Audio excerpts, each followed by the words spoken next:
L'unica innovazione possibile è l'innovazione sociale. Cosa intende? Sostanzialmente è quell'innovazione che si intende appunto per sociale in quanto impattante sulla collettività in senso lato.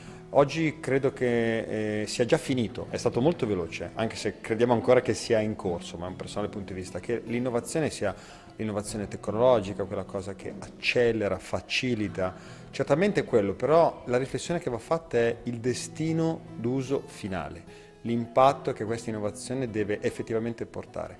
E oggi c'è da un lato uno stato di urgenza, dall'altro uno stato di importanza che dovrebbero tutti velocemente, dovremmo tutti essere indotti a credere che sia correlato l'urgenza e l'importanza alla collettività. Noi oggi dobbiamo innovare e sul vocabolario alla parola innovazione si trova alterare l'ordine prestabilito delle cose per fare cose nuove, prestabilito versus nuove, con azioni che impattino pianeta, collettività, umanità e l'individuo.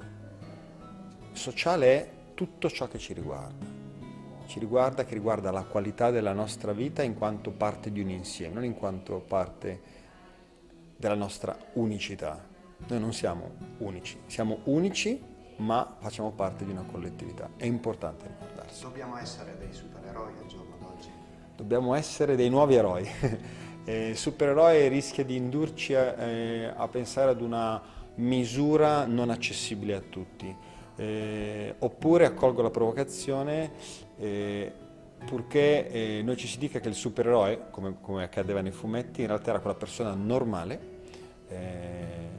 Clark Kent, Superman, che a differenza di tutti gli altri impiegati, cioè gente normale, si deresponsabilizzava e lasciava che le cose accadessero e quindi che il cattivo volesse distruggere la città riuscendovi, so chiaramente la metafora dei comics, in realtà si chiudeva in una cabina, indossava quel mantello che era il suo superpotere, che non era il mantello, era una metafora, era l'assunzione di responsabilità, usciva e combatteva il nemico, ma era un impiegato, era una persona normale, non era figlio di un dio.